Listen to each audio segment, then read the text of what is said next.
Selamat siang, member Laruno, Iya. member TDW Resource, dan rekan-rekan ternak properti, Bapak, Ibu yang sudah mendonasikan dananya untuk dukung kami di program TDW Group Peduli dalam rangka gerakan melawan Corona. Sebelumnya saya ucapkan terima kasih lagi ya. Oke, sambil menunggu, boleh lagi nih, ini kelihatannya juga banyak yang baru, karena setiap materi dan setiap harinya pasti ada yang baru nih. Mungkin saya lihat juga udah ada yang dari 3 hari yang lalu, Pak Fian, Pak William, kemudian uh, Pak Vanes, beberapa lainnya lagi. Oke, boleh sambil kenalan, ini ada 29 orang yang sudah hadir di e-course hari ini. Boleh sambil kenalan dengan cara chat di bawah, nama, asalnya dari mana, kemudian sekarang aktivitasnya lagi ngapain sih, dan kondisinya seperti apa di kotanya gitu. Halo Bang Ian, kemudian ada Ibu Haryono, halo Bu Eri, ada Pak Ramantio, halo Pak Ramantio, ada Pak Yopi, halo Pak Yopi, ada Pak Dani, halo Pak Dani, wah ada anti koron, ada Pak Jonathan, halo Pak Jonathan, ada Ibu Yuliati, halo Bu Yuliati, halo Pak Subroto, ada Pak William nih yang 3 hari sudah berturut-turut, halo Pak William, ada Pak Fian, halo Pak Fian, wah ada anti corona. Halo, ada Pak Freli, ada Ibu Anissa, kemudian ada Bapak Vanes, ada Ibu Juwita, ada Pak Ipeng, juga Pak Panji, kemudian ada Pak William Bong, ada Pak Dian Wijaya, ada Pak Suparman, kemudian Pak Suparman, ada lagi Pak Ruben, ada Pak Ken lagi, halo Pak Ken, ada Bang Aco, ada Pak Rizky, ada yang baru bergabung, Pak Riko, ada Pak Naufal. Oke, sambil menunggu yang lain juga, sambil kenalan, saya perkenalkan diri saya juga, nama saya Yuli Safrida, mungkin 3 hari kemarin sudah ada yang kenal dengan saya, ada yang hari ini baru gabung. Saya Yuli Safrida, bisa panggil Yuli. Kemudian saya dari perwakilan TDW Group yang disupport Pak Tung untuk membantu gerakan melawan Corona. Oke, hari ini kita akan bahas materi tentang ternak properti, bagaimana membeli atau mendapatkan rumah tanpa harus hutang KPR. Wah, saya juga nunggu-nunggu nih materinya, karena materi ini kelihatannya menarik banget untuk generasi milenial saat ini ya.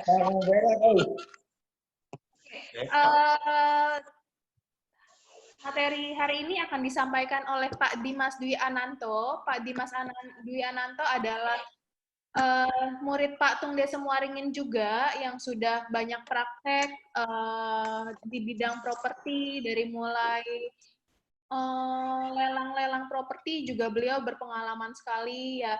Kemudian banyak belajar dari seminar pembicara-pembicara luar negeri juga, sudah mengikuti Anthony Robin yang saya tahu. Beliau juga adalah GM TDW Resource yang sudah berlangsung baru 1 bulan. Pak Dimas, udah siap? Udah yuk, langsung mulai aja Pak Dimas, silakan Pak Dimas.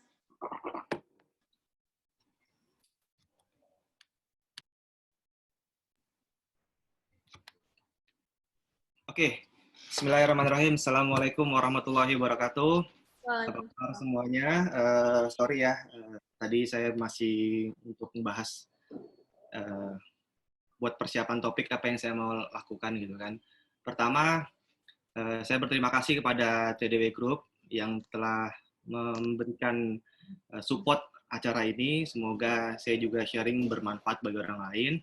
Amin. Kemudian saya terima kasih kepada Laruno yang mensupport sistemnya yang luar biasa sehingga bisa terjadinya ini, dan sharing-sharing untuk teman-teman yang mau belajar dan bagaimana caranya beli rumah tuh jangan pakai KPR. Kenapa sih? Karena kalau KPR itu menurut saya ya semua agama sama lah, tidak memperkenankan yang namanya riba atau utang gitu kan. Ya kalau bisa cash gitu kan. Tapi saya bukan ngomongin riba atau segala macam, saya ngomongin bagaimana kita ya jangan KPR lah, jangan utang, tapi harus cash gitu kan. Nah, Lanjut. Nah, saya ini memang muridnya Pak Tung juga. Saya belajar dari Pak Tung bagaimana bisa bertumbuh pola pikirnya, bagaimana bisa berkarya untuk orang lain, bagaimana bisa bermanfaat bagi orang lain. Saya juga belajar dari Pak Tung, dan kita juga sudah tahu bahwa Pak Tung memang sedang sakit, dan tapi sekarang alhamdulillah sudah cek kedua kali bahwa Bapak sudah dinyatakan negatif dari COVID. Ya, kita alhamdulillah bersyukur lah, ini seperti itu. Nah, kemudian saya mau sharing materi yang mau saya sharingkan sebentar ya, Bapak Ibu. Kenapa sih, sebentar. Saya mau sharing tentang materi saya langsung ya. Oke, kelihatan nggak semuanya, Bapak Ibu? Kelihatan, Pak. Oke. Nah, bagaimana meningkatkan kekayaan melalui kredit macet lelang properti? Kenapa sih lelang properti? Nah, nanti saya jelasin. Saya lebih suka menjelasinnya by data ya. Gitu. Sebentar. Nah, kenapa harus properti? Nah, kan banyak nih investasi di luar sana selain properti, banyak. Ada reksadana, ada obligasi, ada saham, ada emas, dan lain-lain, tuh banyak banget gitu. Kenapa? Karena menurut saya properti itu ada fisiknya, ya kan? Ada fisiknya. Jadi kadang orang, pengennya yang ada fisik, saya nggak mau yang cepat high risk high return, saya maunya yang ada fisik. Memang kalau menurut saya adalah ya properti lah gitu. Atau terus yang kedua, anti inflasi. Jadi harga properti biasanya cenderung lebih tinggi daripada harga inflasi di Indonesia. Gitu kan. Terus yang ketiga, kebutuhan primer. Setiap orang butuh yang namanya rumah. Nah, terus keempat, ya banyak sih bisa dikendalikan di tangan kita. Misalnya kita punya rumah nih, properti nih. Nah, rumahnya ini terserah kita mau sewa harganya berapa, ya urusan kita, bukan urusan ekonomi global atau pemerintah dan lain-lain gitu kan. Nah, terus kemudian untung bisa waktu beli. Nah, kita banyak nih ya perbedaan yang penjudi sama pedagang. Kalau penjudi itu kalau kita beli rumah dari tanah, ya kan, atau kita beli dari orang-orang yang developer apartemen gitu kan, misalnya kita beli dari harga dari awal gitu, terus kemudian kita mau mengharapkan nih 2 tahun, 3 tahun agar naik, kita nggak tahu harga naiknya berapa. Nah, kalau misalnya itu namanya penjudi, kita nggak tahu harganya. Tapi kalau pedagang, misalnya harga pasarannya 500 juta, kita sudah beli propertinya itu di harga 200 juta atau juta. Nah, jadi kita bisa jual tapi dengan harga murah lagi gitu loh. Karena jualnya 400, 450 untuk cepat jual. Nah, itu yang kenapa saya. Bentar, itu suara apa ya? Tadi Mas. Oke. Terus kemudian orang kaya suka investasi properti. Saya melihat dari berbagai teman-teman orang-orang yang hebat, top, semuanya butuh namanya properti gitu loh. Dan kemudian properti itu kenapa sih? Itu bisa diwariskan ke anak cucu kita. Untuk budaya kita dimakan suaranya. Kemudian harga dirinya meningkat. Nah, ketika kita banyak properti nih, nah, harga diri kita bisa meningkat. Kenapa? Karena ya mungkin saudara kita, terus atau mertua kita, atau siapapun yang kalau kita banyak properti pun juga senang gitu loh. Jadi, nah, oke. Yang menghambat mental block kita, kenapa sih gitu kan? Oh, harga propertinya mahal. Tidak tahu cara mulainya kayak gimana. Oh, saya masih kecil, mental block nih. Kenapa sih banyak orang yang belum punya properti gitu kan? Saya belum punya pengalaman. Terus nggak tahu cara nyicilnya gimana. Terus gaji saya kecil, mungkin bisa, apakah mungkin saya beli properti gitu kan? Terus kemudian takut debt collector, kalau tidak kuat bayar cicil, nanti didatengin debt collector loh. Terus utang itu buruk. Ya menurut saya bintangin kenapa utang itu buruk, ya ada juga enggak, juga kan. Tidak paham tentang properti tanpa hutang. Takut rugi kalau bermain properti. Dan kemudian, nah ini pola mindset orang sukses. Ini saya nyontek sama Pak Tung sama Ringin. Itu menurut saya sih bener banget gitu loh. Kalau mindset kita berpikirnya negatif, ya itu jadi negatif. Kalau mindset kita yakin dengan apa yang kita prinsipkan, itu Ya mungkin bisa gitu loh. Bukan mungkin, pasti bisa. Ya kan? Contoh, belief, ya kan? Kata-kata kita, oh saya yakin 5 tahun lagi saya akan punya jadi orang sukses. Saya yakin saya pasti bisa kok jadi orang sukses gitu kan. Terus dengan nyontek dengan siapa? Apa sih maksudnya nyontek tuh? Ya kita nyontek sama orang-orang yang sukses di bidangnya gitu. Nyontek misalnya teman-teman mau jago di bidang internet marketing. Siapa nyontek internet marketing? Marketing. Oh, teman-teman mau jago di dunia properti. Siapa yang jago di dunia properti? Tinggal nyontek aja. Dari situ kita bisa mempelajari, oh pola pikir dia seperti apa, gitu kan. Kemudian success blueprint, kita ketika tahu ilmunya, tetapi nggak berani melaksanakan actionnya juga nggak ada apa-apanya gitu loh. Banyak teman-teman di luar sana gitu kan, termasuk saya dulu juga ahli workshop, bentar-bentar ikut seminar, ini, seminar itu, dari papan bawah sampai papan atas, kalau kata Pak Yeski oleh Jawa, Asli. gitu. Nah, itu sama, saya juga dulu seperti itu, ikut seminar mulu, kapan prakteknya, makanya saya tetap harus ambil satu aja dari apa materi yang saya mau ambil nih. Ada internet banyak, ada properti juga, ada ngurusin kuliner, wah tuh saya sampai capek gitu loh, ikut seminar terus. Nah kemudian saya berpikir, udahlah yang saya fokus aja di properti aja, ya udah, kebetulan ya emang dulu saya di bidang agent properti dulunya. Dan sekarang pun juga masih, kalau ada teman-teman yang mau cari properti murah ya bisa juga gitu kan. Nah, success group-nya berani, komitmen. Nah, komitmennya gini loh. Kadang begitu sekali dua kali survei gitu kan, oh udah capek, wah panas, wah duh ternyata susah juga ya. Ya itu harus suka duka dijalanin. Makanya orang yang sukses itu memang harus benar-benar komitmen apapun yang terjadi. Dan ketiga adalah yakinin dengan bahwa kita itu ketika dapat klik, nah pasti akan bumi dan langit berubah dengan langit. Terus yang ketiga adalah pikiran dan emosi. Kalau memang sudah bulat, kita putuskan bahwa saya harus gitu kan, saya pasti bisa, dan putus gitu loh. Saya akan komitmen terus. Nah, sampai saya bisa mencapai keberhasilan. Karena banyak di luar sana begitu begitu dia melaksanakan prakteknya, itu dia nggak sabaran gitu loh, nggak sabar. Padahal Anda lihat ya, teman-teman di luar sana yang jadi mentor-mentor, berapa lama dia fokus di bidang itu? Rata-rata 5 tahun ke atas. Saya lihat deh. Jadi kalau Anda benar-benar baru ya baru 2 bulan, 3 bulan, 4 bulan itu sudah capek, ya kapan mau jadi orang yang sukses gitu. Padahal orang sukses itu butuh perjuangan 3, 5, 4 tahun ke atas gitu loh. Karena apa? Karena suka duka harus dijalanin gitu. Dan kemudian bagaimana untuk mencapai habit kita? Ya kita harus punya prinsip, punya ditulis gitu. Oh, reward saya apa? Oh, reward saya ketika saya bisa mendapatkan rumah. Oh, saya tidak ngontrak lagi gitu kan.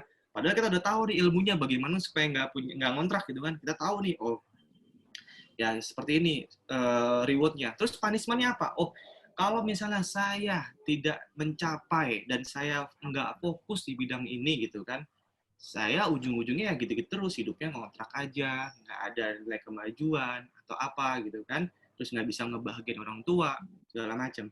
Terus yang ketiga, tetap wajib namanya dimonitoring. Apa monitoring? Kalau kebiasaan saya adalah namanya check in, check out.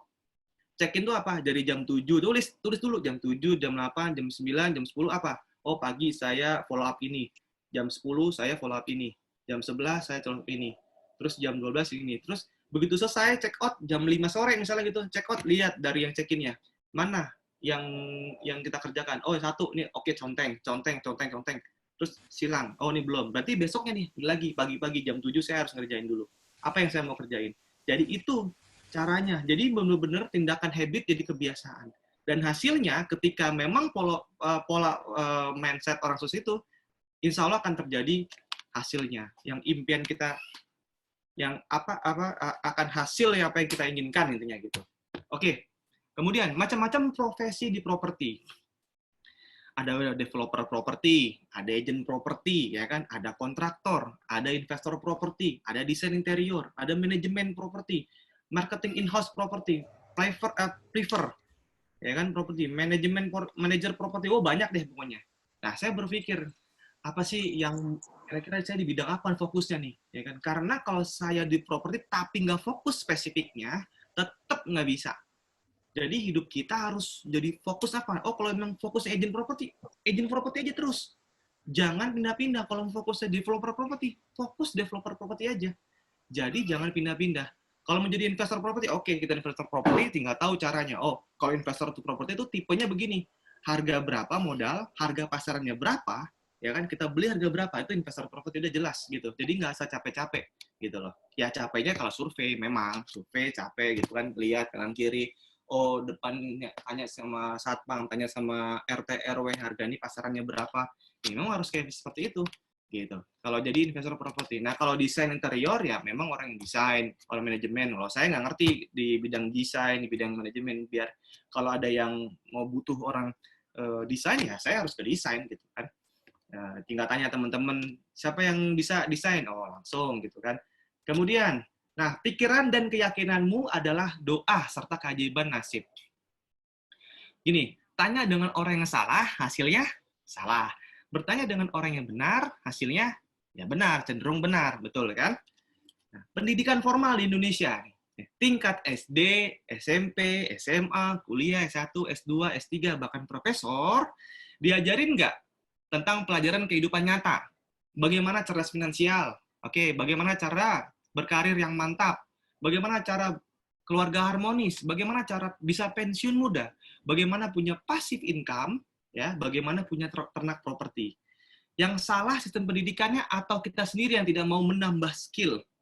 Oke, nih, menurut John Hub, 63% orang di Indonesia bekerja tidak sesuai dengan sekolah jurusannya.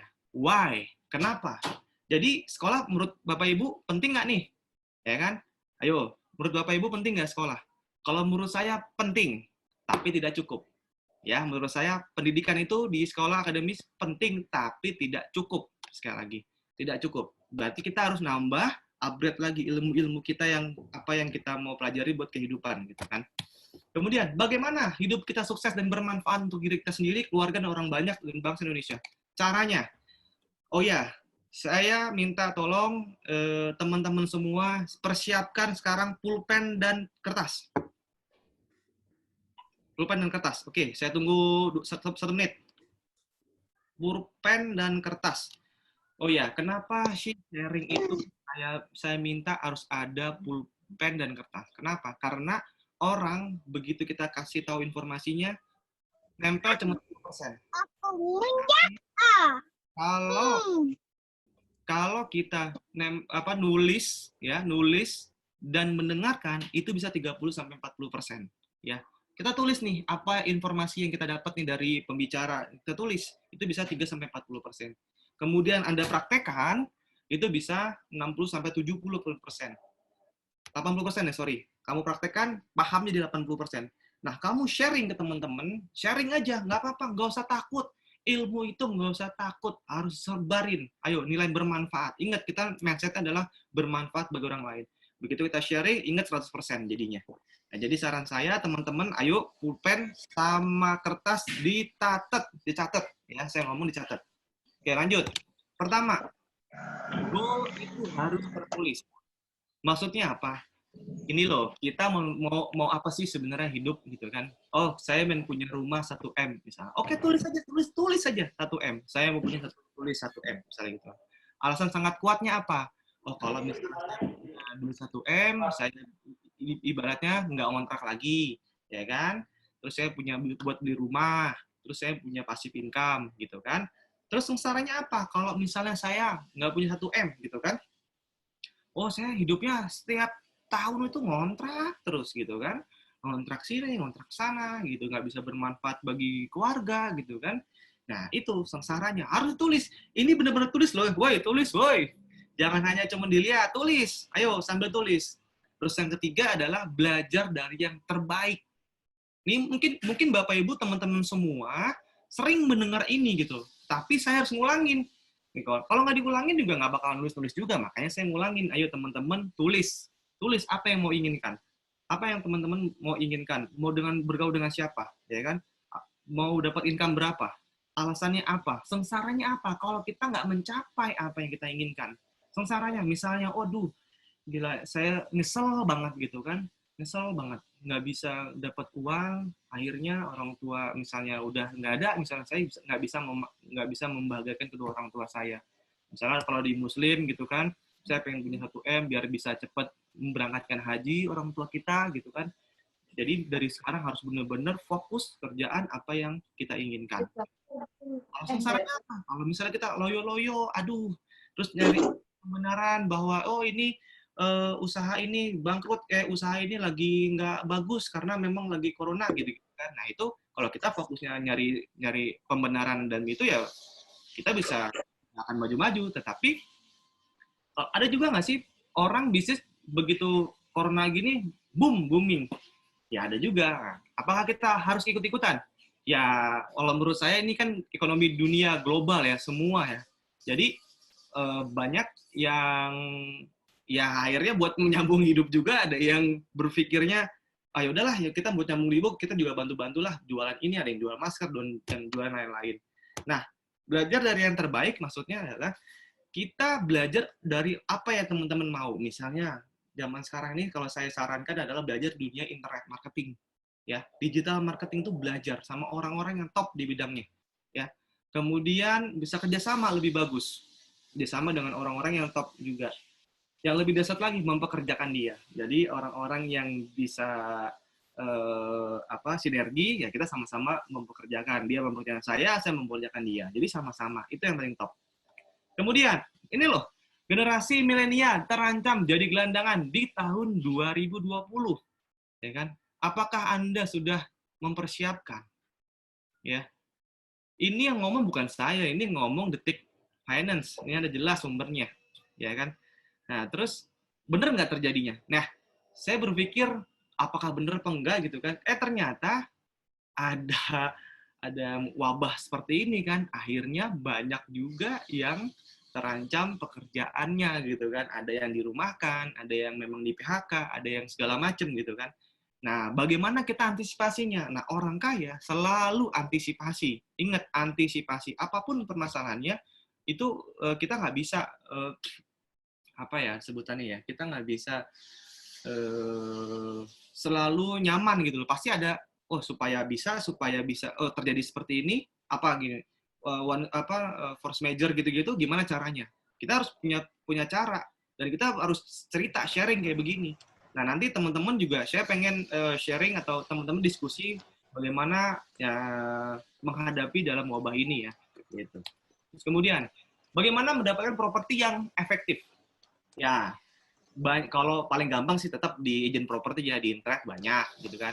Tapi kalau yang paling murah kalau menurut saya, satu di pengadilan, kedua di balai lelang, notaris, tiga di satpam komplek, baru ke agent properti saudara sendiri, yang keempat, yang terakhir ada iklan sendiri, terus kemudian survei di wilayah dan WA grup Anda. Maksudnya iklan sendiri seperti apa sih? Gini loh, kayak misalnya iklan sendiri, ya mungkin sama lah ilmunya sama teman-teman yang sudah belajar di Patung. Jangan jual tanah Anda, kerjasamakan dengan kami, dijamin menguntungkan. Nah, itu pelajaran yang menurut saya top banget gitu kan. Bisa banyak teman-teman banyak, oh Pak, saya ada tanah nih, ada tanah nih, segala macam banyak penawaran ke saya. Oke, lanjut kita ke ini. Nah, profesi apa yang banyak dilakukan oleh orang kaya? Ya profesinya ya seperti ini, investor. Seperti itu. Ya, lanjut sebentar. Oke. Nah, dari semua ini ya kan, apa sih yang saya geluti jadinya gitu loh. Kenapa sih saya fokus di properti yang di bawah harga pasar gitu kan? Yang pertama adalah lelang properti. Apa sih lelang properti? Ya kan? Lelang properti yang dilakukan oleh bank kredit untuk menyita ya, yang tak mampu melunasi rumah yang sesuai waktu yang ditentukan. Gitu. Saya fokus di sini. Nah, ini pendahuluan. Apa itu lelang properti? Ini banyak di internet. Ya, saya nggak membahas ini, takutnya kelamaan karena memang dijatahin ya cuma 1 jaman gitu kan. Terus kemudian ya ini dalam peraturan menteri apa itu lelang properti, ini kayak gini. Ya, ini banyak di internet ya. Nanti teman-teman bisa baca, gitu kan. Apa sih lelang segala macam, konversasi, legalitas, gitu kan. Nah, saya simpulkan bahwa kepastian hukum. Kalau kita bermain di dunia lelang properti, ya kan, pembeli lelang dijamin negara dan dilindungi oleh undang-undang, gitu kan. Terus kemudian KPKNL itu apa? Kantor Pelayanan Kekayaan Lelang Negara, ya kan. Nah, itu badan hukum tertinggi negara yang mengatur peraturan lelang. Nah, itu banyak lah teman-teman dilihat di internet ya, kalau masalah kayak gitu. Karena ini juga saya waktunya. Kesimpulannya adalah menurut saya, jika peserta lelang kalah dalam penawarannya, maka 100% uang Anda kembali tanpa potongan, ya kan? Dan jika peserta lelang dinyatakan pemenangnya, maka wajib lunasin. Dan ada biaya lelang. Oke. Nah, apa sih terjadinya lelang itu seperti apa sih gitu kan? Nah, ini saya cerita nih. Saya cerita, ya kan, ke teman-teman mau punya rumah, mindsetnya baru punya rumah itu harus pinjam dari bank, gitu kan misalnya. Nah, harus punya duit untuk beli rumah senilai misalnya 500 juta deh, gitu kan. Nah, tapi bagaimana caranya supaya bisa punya rumah? Nah, akhirnya minta tolong sama bank. Minta tolong sama bank, bang, tolong dong, saya mau beli rumah nih, bayarin dong rumah ini, gitu kan. Nanti saya nyicil sama kamu deh. Gitu. Ya, oke. Nah, ternyata oke dong, deal dong, segala macam, gitu kan. Singkat cerita adalah, di 5 tahun, pokoknya yang terjadi, kita nggak punya duit nih. Karena memang, satu, sedang wabah, jadi nggak kuat bayar, gitu kan. Terus kedua, ternyata saya diberhentiin kerja, misalnya. Kita diberhentiin kerja semua, gitu kan. Akhirnya, atau yang ketiga, dia ternyata ditipu sama orang, bisnisnya, kemudian nggak bisa bayar, ya kan? Nah, nggak bisa bayar, tiba-tiba macet dong, duit macet. Akhirnya bank itu menagih dong, ya menagih nih, nagih. Debitur, tolong dong bayar cicilannya nih. Oh, saya nggak punya duit. Saya nggak punya duit dari mana? Orang saya nggak kerja gitu kan. Nah, duit dari mana? Ya coba, ya bayar dong. Ya nggak mau, saya mau tetap di sini. Ya udah, kalau nggak nanti rumah Anda saya lelang loh. Ya coba ya, no. Justru malah galakan yang punya utang daripada yang memberi utang. Kadang-kadang seperti itu juga. Nah, akhirnya bank itu kan butuh duitnya buat perputaran perusahaannya dia, sedangkan debiturnya nggak mau keluar dan nggak mau bayar. Gimana solusinya? Nah, ya, akhirnya bank itu minta keadilan kemana? Ke KPKNL atau Kantor Pelayanan Kekayaan Negara dan Lelang. KPKNL, tolong dong, saya punya rumah nih di Jalan Anggrek misalnya. Nah, terus, ya saya butuh duit, tapi duitnya nyangkut nih, gitu kan? Nyangkut di mana? Di rumah ini Jalan Anggrek. Nomor sekian sekian sekian. Oke, KPKNL bilang, mana sih datanya? Ya kan? Datanya sini, oke, ini datanya nih, data Pak Budi misalnya. Oke, data Pak Budi, kemudian semua data-datanya dikasih ke KPKNL. Kasih KPKNL, kemudian KPKNL itu melelang atau memberi pengumuman ke masyarakat luas. Masyarakat luas, gitu kan. Masyarakat Indonesia, gitu kan maksudnya. Nah, ini ada rumah nih, ya kan. Harganya sekian, gitu kan. Nah, coba Anda lihat, gitu kan. Nah, contohnya seperti apa? Seperti ini. Nah, ini namanya pengumuman lelang di koran. Ya, mungkin teman-teman pernah nggak sih lihat rumah yang udah ada tulisan tempel dilelang gitu. Nah, ini kayak gini contohnya. Nah, ini pengumuman itu ada di koran. Ya kan? Ada di koran. Terus kemudian, nah ini pengumuman lelang ada di online. Nah, teman-teman bisa nyatet nih, lelang.go.id. Catat. Nah, teman-teman bisa lihat lelang-lelang nggak hanya di properti, di situ juga ada rumah, ada mobil, ada rampasan KPK, ada tentang kejahatan juga ada di situ gitu kan, nggak hanya properti. Kemudian, nah, kenapa sih Mas Dimas jangan tidak menyarankan untuk atau ngutang di bank gitu ya? Ya, saya berharap begini nih, hadisnya hitungan cicilan si abang. Banyak yang bilang, itu nggak tipe tuh, abang atau bang ya? Maksud saya pengen ngomongnya abang, jadi biar nggak terlalu sadis, ya kan? Nah, ini 5 tahun pertama, 80-85% Anda itu bayar bunga loh. 15-20% Anda itu baru dihitungnya cicilan, pokoknya. Nah, nanti saya bahas ya, nanti saya bahas kenapa 80%. Itu namanya bunga anuitas. Nah, saran saya sabar dulu, woi, sabar. Gak perlu dulu punya utang. Nah, ini contohnya. Ya, ini contoh untuk saya nih rinciannya nih ya. Namanya rekening koran, kredit, gitu kan. Ini dari pokoknya berapa, terus kemudian dendanya berapa, dan keterlambatannya berapa. Oke, lanjut. Nah, ini kerugian beli rumah pakai KPR. Insaf, hoi. Hoi, insaf, hoi. Ya kan? Hoi. Kalau yang punya utang KPR ya insaf, tapi kalau memang terlanjur ya segera mungkin cepat dilunasin. Saya mendoakan teman-teman bisa punya properti tanpa KPR gitu kan. Ya oke lah, itu di satu sisi ya saya sih berharap teman-teman gimana caranya pakai cash. Dah, saya nggak mau ngomongin yang lain. Nah, pertanyaan kerugiannya kenapa? Income-nya belum pasti, tapi cicilannya sudah pasti. Ya kan? Apakah kamu yakin bulan depan gaji kamu tetap? Tapi cicilan kamu sudah pasti nih, bulan depan itu sudah pasti. Lu bayar 4 juta sebulan. Ya kan? Lu bayar 4 juta. Pertanyaannya, income kamu pasti nggak? Pertanyaannya, apakah kamu sehat terus? 24 jam sehat terus? Nah, kalau misalnya nggak ada income, gimana bayarnya? Nah, maksud saya itu. Terus yang kedua, bunga terus berjalan membesar. Jadi sering banget terjadi bank itu 5 tahun pertama dimurahin bunganya. Suku bunganya cuma 6% atau 7% gitu kan. Nanti sisanya di 6 tahun berikutnya jadi 14%, jadi 12%. Wah, jauh banget. Yang ketiga adalah 5 tahun pertama Anda bayar 85% bunganya, sisanya 15% untuk pokoknya loh. Ya kan? Ya kan? Anda harus juga punya potensi disita di lelang. Nah, Anda capek-capek nabung atau capek-capek kerja segala macam gitu kan, ya bunganya 80% buat bayar ke bank. Nah, nanti saya jelasin ya. Sebentar, nanti saya jelasin. Nah, menurut teman-teman nih, ya kan, menurut teman-teman punya rumah KPR dulu atau kontrak dulu, Anda pilih mana? Wah, bingung ya. Bingung ya? Ada yang Pak Ken, kontrak. Ada lagi kalau misalnya yang mau jawab bisa di juga ya.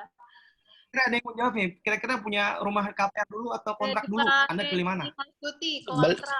Beli cash dulu. Dikos-kosin dulu. Dari Pak Subroto, udah bikin sendiri. Cek duitnya dulu. Cek duitnya dulu. Okay. Kontrak dulu. Oke. Kontrak dulu. Oke, siap ya. Lanjut ya, saya lanjut lagi. Lanjut, Pak Dimas. Oke, lanjut. Oke. Kalau saya mendingan teman-teman kontrak dulu. Udah, nggak usah. Mau tahu jelasannya? Oke, saya jelasin dulu ya sebentar ya. Ini online deh, online kita tuh bisa. Bentar, saya jelasin. Oke. Simulasi kredit. Kebaca nggak? Kebaca. Coba. Ya. Simulasi kredit. Nih ya, teman-teman bisa pelajarin ini. Bisa belajar ini. Misalnya, ya, kita pengen punya rumah di harga 500 juta. Oh, dari sini dulu, sorry. Saya stop dulu bentar ya. Sebentar.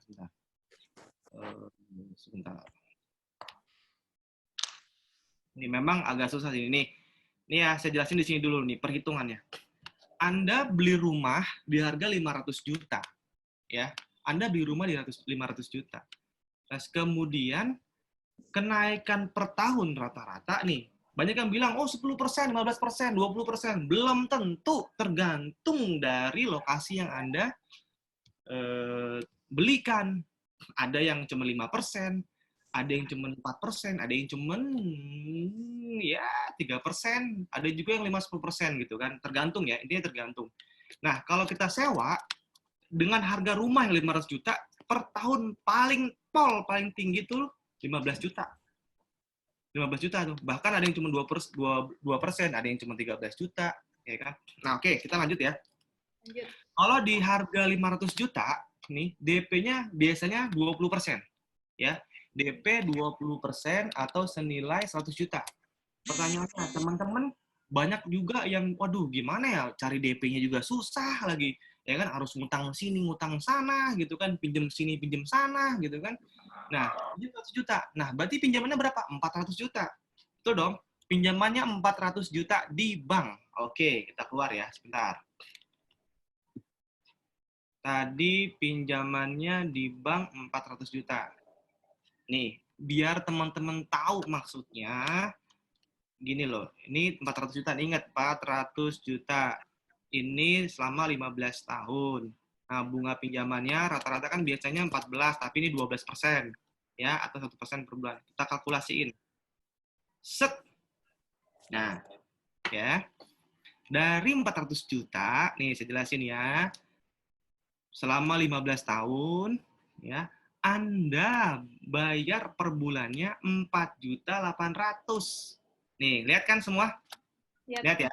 Oke. Nah, dari 4.800.000, yang bank tahu Anda bayar ke bank itu cuma 800. 4 jutanya kemana? Untuk sedekah ke bank.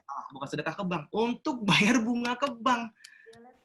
Jadi Anda dihitungnya, teman-teman semua, Bapak Ibu semuanya, ya, 800.000 sebulan. Tuh. 800.000 terus gitu. Jadi bunganya segini, segambreng nih. Tuh.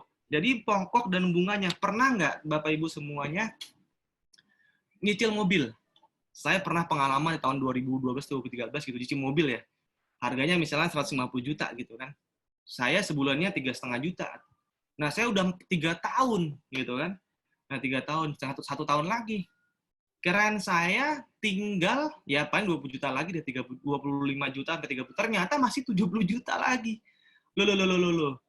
Wah, kok bisa begini? Iya, Pak, hitungan dari sana. Nah, pertanyaan hitung dari sana. Terus kita udah tahu dari mana?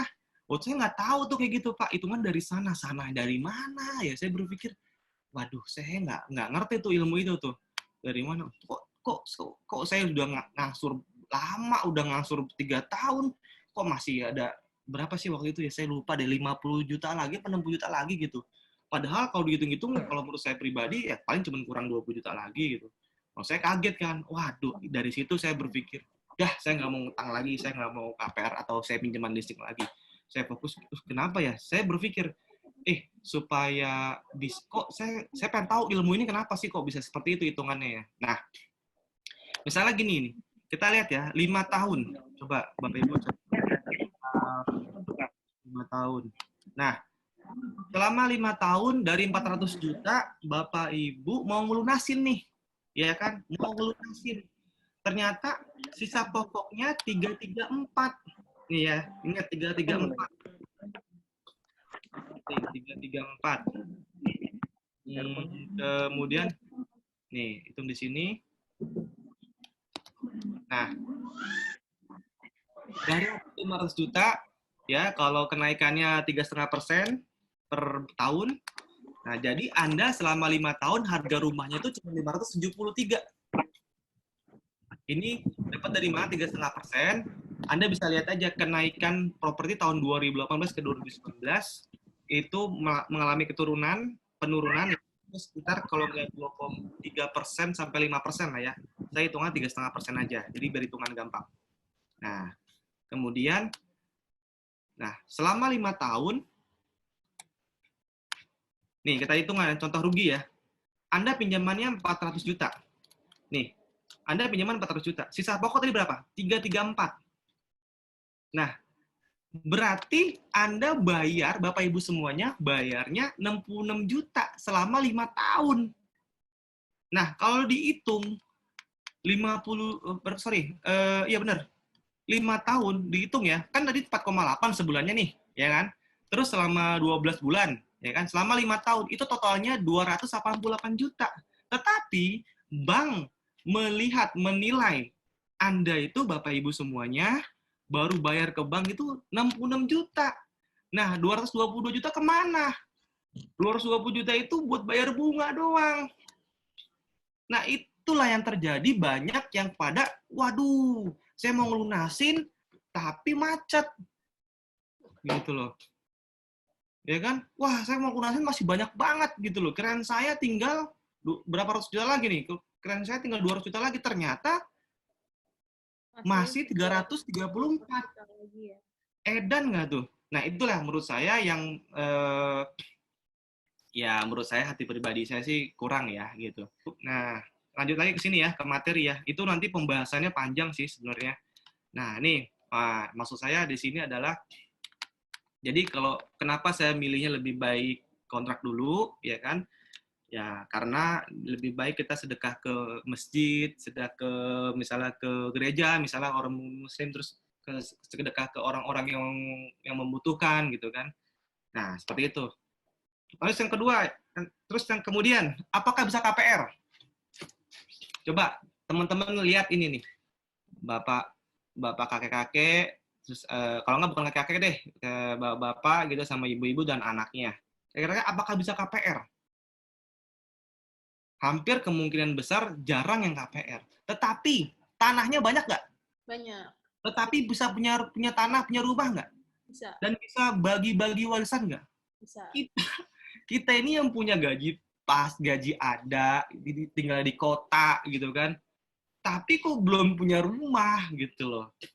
Nah, sedangkan kakek-kakek terus orang yang di kampung ya biarpun kayak gitu punya rumah, punya properti gitu. Dan bisa diwariskan tanahnya luas gitu.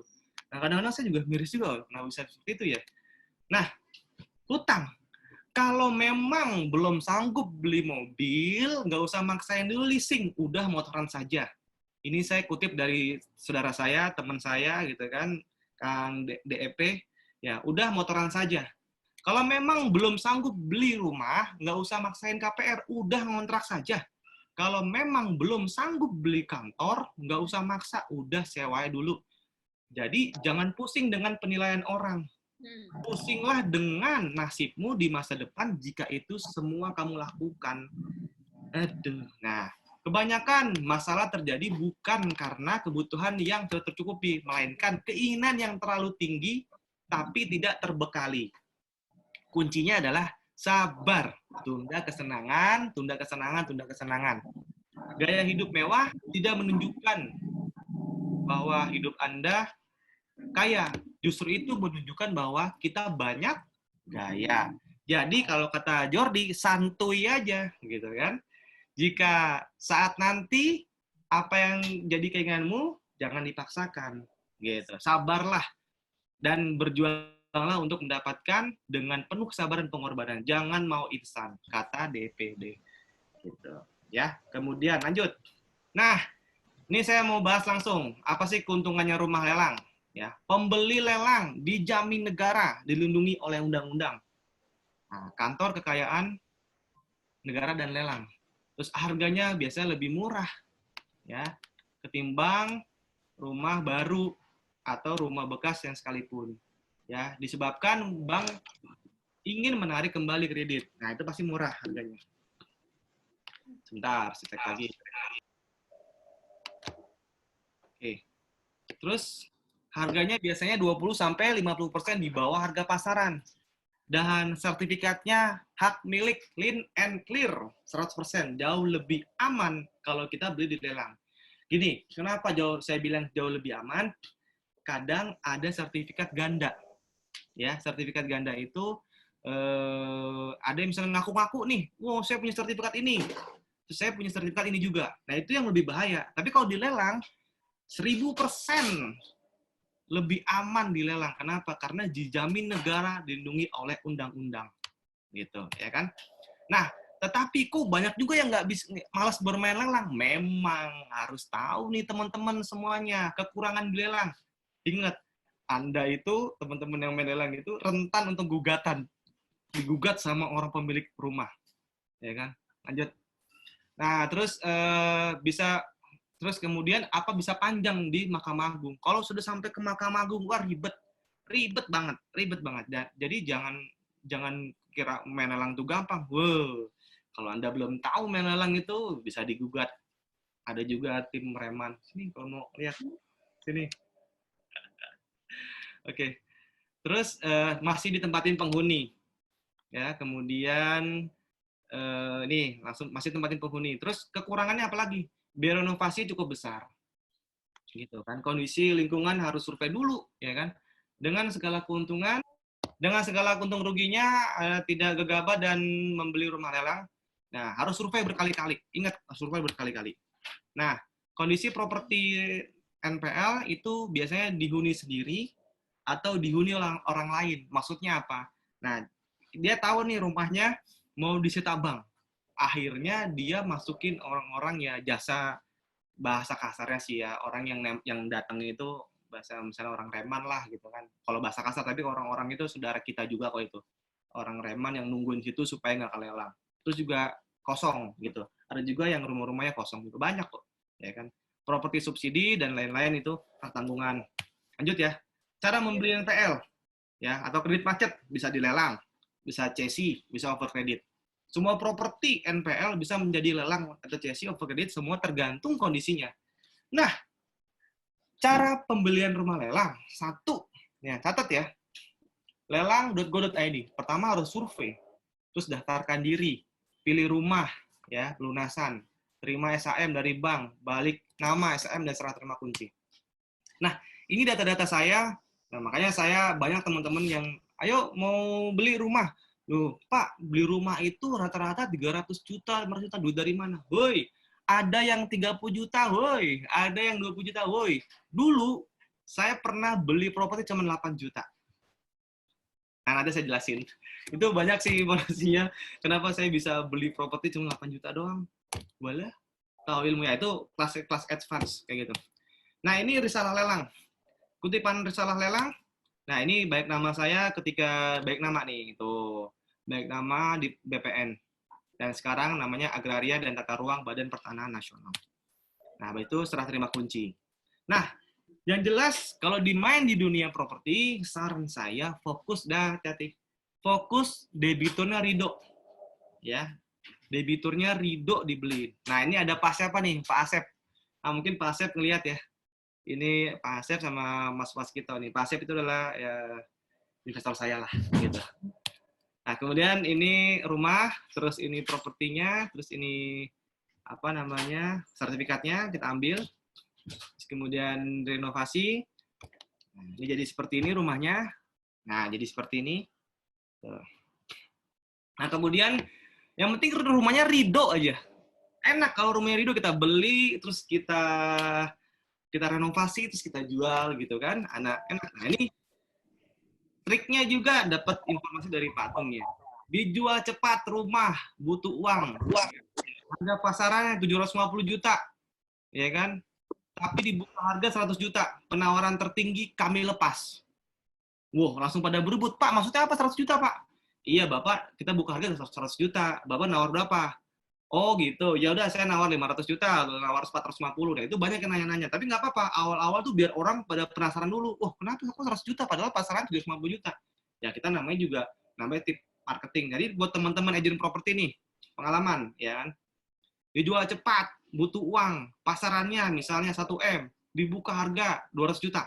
Pertanyaan, kok 200 juta? Iya, kan buka harga, Pak. Penawaran tertinggi kami lepas. Gitu, ya. Itu mungkin dapat pelajaran juga itu. Nah, ini bagaimana menyelamatkan rumah dari sitaan si abang. Ini saya menyelamatkan, namanya Pak Agus, real, ya, ada foto-fotonya, itu dia. Tuh. Saya menyelamatkan bagaimana supaya tidak tersita. Tuh emaknya kasihan juga nih, emaknya gitu kan, ini anaknya segala macam. Saya mau langsung sama developer saya ngadepin semua, ya kan. Dia sosokan kayak gaya-gaya militer ya.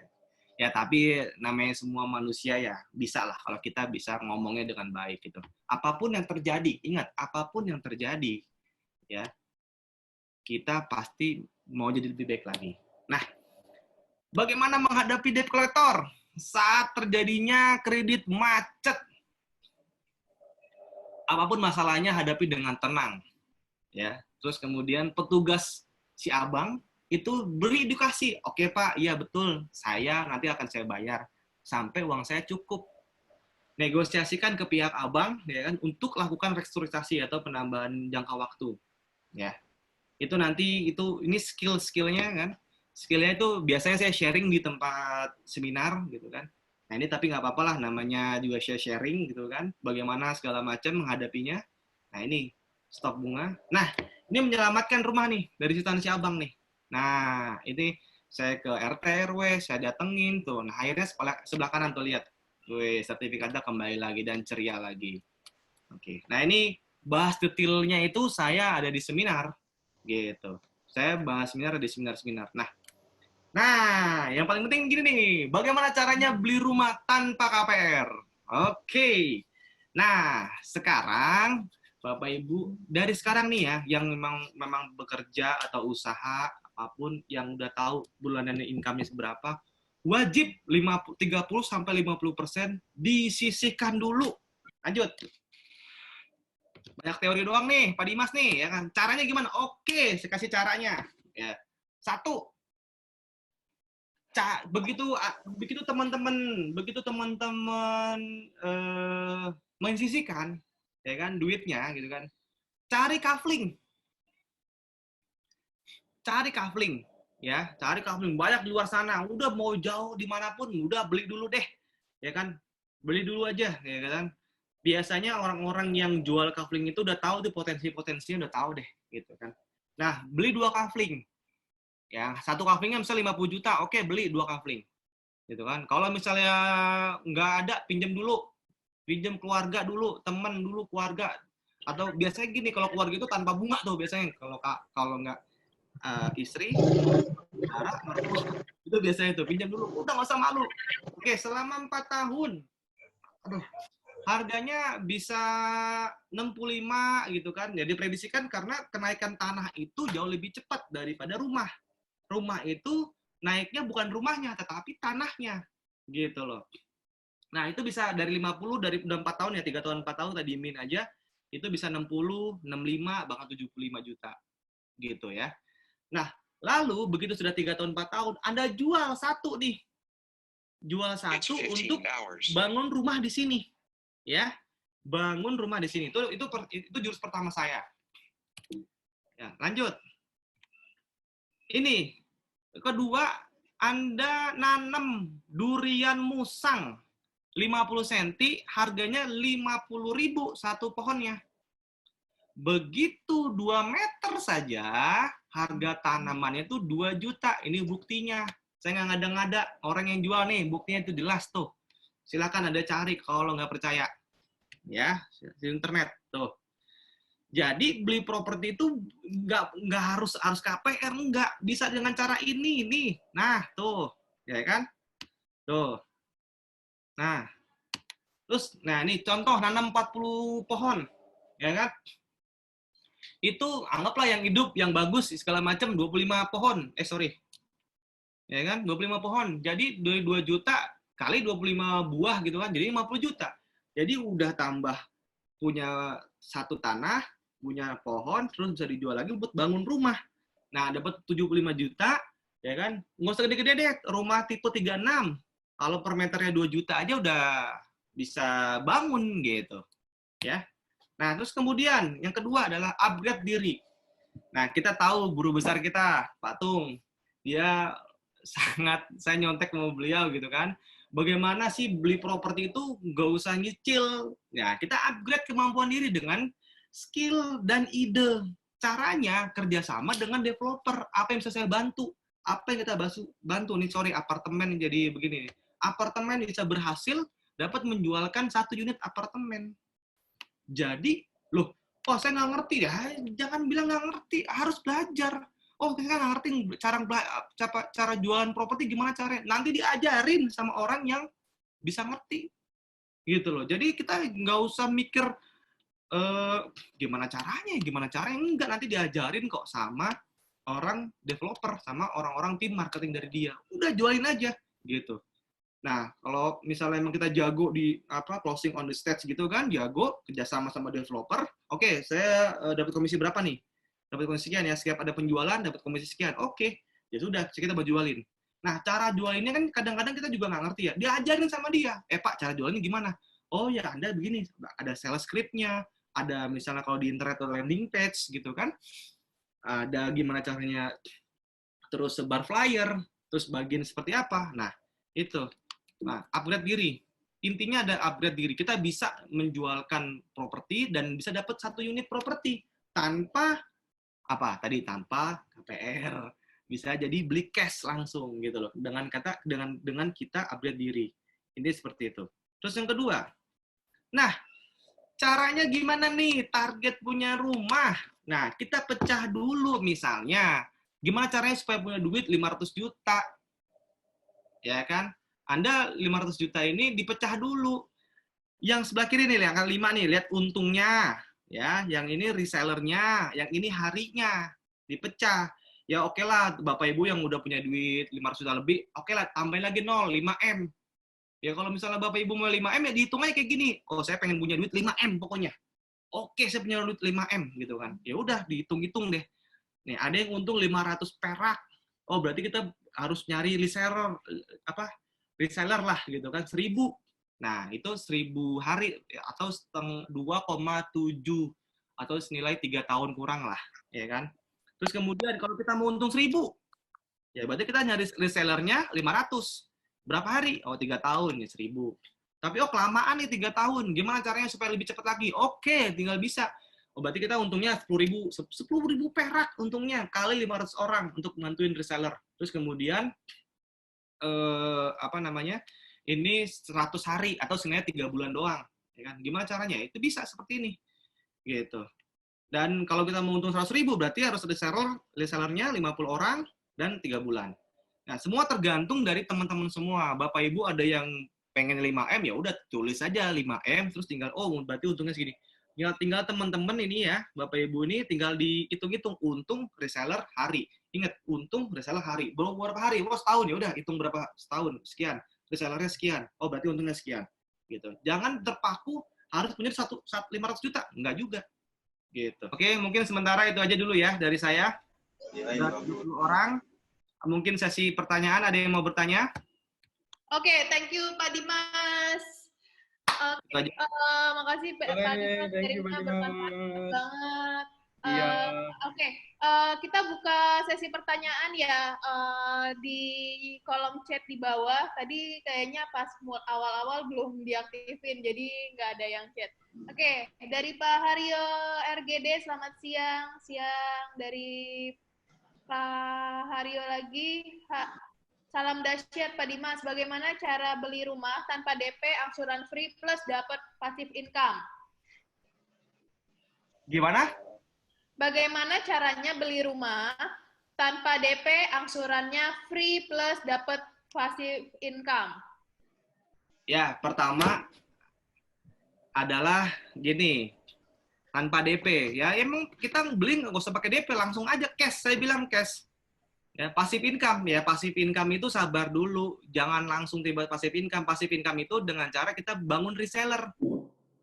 Ingat, bangun reseller dulu. Nah, tadi kan saya udah bilang nih. Kita bikin produk.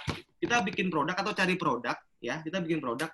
Nah, itu dibahas di workshop saya sih nantinya gitu. Tapi kalau sekarang ini saya intinya gini. Kita cari barang yang bisa menguntungkan orang lain bisa reseller gitu loh. Produk ini misalnya dijualkan lagi berapa. Intinya passive income seperti itu. Nah, kalau misalnya terkait masalah tanpa DP segala macam itu mainannya orang developer. Kita bukan developer gitu loh. Ini seperti itu. Oke, lanjut. Siapa lagi? Oke, lanjut. Kemudian ada dari Yosua Darvino, salam dahsyat, bermanfaat sekali. Amin. Kemudian ada lagi pertanyaan dari Oke. Ada dari anti corona, mantap nih, semangat jelasinnya Pak, bikin YouTube dong. Oke. Pak Haryo, ya. Nah ini, oke, Pak Haryo ini saya tahu nih, Pak Haryo ini dia developer properti nih. Nah itu tugasnya developer Pak. Saya ini bukan developer, jadi maksudnya tanpa DP, angsuran free. Nah itu kalau saya sih pengennya cash aja Pak. Saya pengennya gimana caranya harus cash gitu loh. Jadi orang belinya juga cash. Ya itu gimmick-gimmick sih. Ya memang harganya harus murah gitu kan. Nah itu developer saya nggak paham tentang gimana caranya. Intinya adalah jualnya harus murah. Oh, kalau murah berarti nggak dapat untung dong. Ya, itu resiko sih sebenarnya. Tapi kalau menurut saya, kalau mau jual cepat adalah jual kafling. Cash, jual kafling cepet gitu. Jadi nggak usah ngurusin pecah sertifik, apa namanya, ngebangun, izin, segala macam. Itu kalau mau cepet ya main di tanah kafling. Oke, lanjut. Ada lagi? Lanjut, dari Pak Subroto, kalau mau jadi investornya bagaimana Pak Dimas? Kalau mau jadi investornya, ya pertama nabung dulu. Kalau misalnya kita nggak punya duit, investornya nabung dulu. Woi. Kemudian kita pelajari nih. Investornya gini. Kalau kita mau pelajari dulu ilmunya dulu tentang mau pelajarin tentang apa nih investornya nih, banyak investor tuh, ada investor properti, ya udah kita pelajarin dulu bagaimana seluk beluknya di dunia properti, apalagi di dunia lelang. Ingat, di dunia lelang itu banyak banget masalahnya. Ingat, jangan dikata lelang itu enak, murah. Ternyata banyak kendalanya. Satu, gugatan. Ingat, gugatan itu sangat-sangat risiko loh. Anda digugat nggak bisa masuk ke dalam, itu susah. Bahkan sampai ke MA, saya pernah di Menteng gitu kan, itu bos saya gitu kan. Itu sampai Satpol PP, TNI, Polri datengin semua, dan rumah itu didudukin sama preman-preman, bahasanya orang suruhan lah gitu kan. Nah itu. Nah, tapi harus teman-teman pelajari bahwa ada juga kok yang aman melelang, ada juga kok yang orangnya ridho kayak saya yang saya pasarin gitu. Ini seperti itu. Lanjut. Oke, lanjut dari dari Bapak Ruran. Thanks Pak Dimas, triknya bagus banget. Mantap Pak Dimas. Bentar, kalau sudah terdaung KPR, bentar mampu. Dari Pak Teddy Dian, kalau sudah kadung KPR dan masih mampu untuk bayar cicilan, apakah harus diteruskan atau di stop saja? Gimana tuh Pak Dimas? Nah, oke. Memang berat sih ya. Kadang gini, saya berpikir ya kita punya rumah itu masa sih seumur hidup cuma satu. Kalau memang kita berpikirnya udahlah, kita mau bebas riba dulu lah gitu loh. Udah tenang aja, biar hidup kita tenang, bahagia gitu. Kita nggak ngomongin riba ya, sorry, saya nggak ngomongin riba, tapi kalau dalam agama saya Muslim itu riba itu sangat-sangat kurang bagus dan memang nggak bagus gitu ya. Saya nggak mau gitu. Gimana caranya? Kalau memang sudah terjadi seperti itu, kalau saya jual. Dan jual dengan orang, jual cepat ke orang gitu loh. Jangan serahkan ke mana? Jangan serahkan ke bank, jangan. Tapi dijual cepat, harga murah, di bawah harga pasar dah murah. Kalau bisa jual modal. Kita ngontrak dulu aja. Secapek-capeknya, kalau kita masih nyicil, percaya sama saya, silakan Anda ke Bapak Ibu datengin ke bank, bilang, saya berapa lagi nih kalau saya melunasin? 1000%. Masih banyak pasti. Ya udah lebih baik kontrak dulu lah 5 tahun dulu. Saya punya target nih 5 tahun. Oke, setahun misalnya rumah 30 juta atau 40 juta setahun. Oke, berarti kita selama 5 tahun udah siap nih 30 juta. Duitnya itu disimpan di rekening biasa atau dimasukin ke emas. Logam mulia, ya, masukin ke emas. Kenapa? Karena emas itu semakin naik dan itu gampang kalau kita mau butuh duit langsung bayarin. Gitu. Yang penting emas, gitu kan. Nah, kalau saran saya ya udah dikeluarin, dijual lah gitu, jual cepat. Oke, thank you. Ada dari Ibu Yuliati. Salam Pak Dimas, mohon solusi yang sudah kecebur, jual aset dalam kurung masih KPR, momen nggak tepat, harga jatuh diterusin, ekonomi nggak menentu. Gimana responnya nih Pak Dimas? Oke, yang pertama adalah kalau memang belum kelelang, udah. Sekarang kalau menurut saya stop dulu cicilnya. Kenapa? Karena ada kebijakan pemerintah. Nah, ini kita bisa memanfaatkan kebijakan pemerintah untuk stop dulu, gitu kan. Ekonomi nggak nentu, oke, diteruskan ekonomi. Kita bisa bantu jual orang lain. Nggak apa-apa, memang lagi keadaan kayak gini, kita jualan masker dulu. Apa? Jual yang bisa bermanfaat apa dulu? Udah, nggak usah gengsi dulu. Gitu loh. Semua lagi kena. Jadi, kita mau yang dari developer kayak apa, yang penting dapat untung. Yang penting bisa berputaran nih, dapat makan gitu loh, buat putaran gitu. Gimana caranya ya? Kita jualin dulu deh, apapun banyak. Pak, Pak Dimas, produknya apa kira-kira? Udah jualin dulu aja di Tokopedia banyak, di teman-teman banyak. Lu punya produk apa? Jual ini. Udah saya bantu jualin sini bantu jualin. Caranya gimana cara jualannya? Ya udah, cara jualannya begini nih. Kamu cuma jualan update status doang. Udah yang penting jualan dulu gitu loh. Jadi sekarang posisinya memang ekonomi juga nggak menentu Bapak Ibu. Jadi memang harus ya ikutin aja gitu loh. Jualin aja, apapun jualin aja gitu. Ya, nanti kita ada lagi. Thank you. Ada dari Pak Jonathan. Cara cari reseller sebanyak mungkin gimana, Pak? Oke, cara cari reseller sebanyak mungkin. Yang pertama adalah sekarang ini banyak digital marketer yang jago. Ya, digital marketing tuh jago banget banyak. Searching aja cara cari reseller. Itu banyak nanti poin-poinnya dengan sekarang digital. Misalnya cara grab-nya dengan cara kita kasih dulu nih yang gratisan. Kita kasih tahu gratisan, kita kasih edukasi. Contoh, jualan apa dulu nih? Misalnya jualan apa ya kira-kira ya? Ya pokoknya jualan yang bermanfaat. Misalnya, contoh apa sih sebutannya tuh?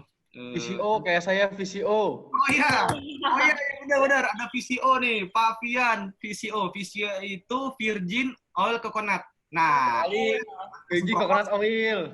Oh ya, Virgin Coconut Oil itu yang direkomendasikan Pak Tung agar Bapak Ibu ya terjaga dari virus corona karena Bapak Tung minum itu langsung seger buger.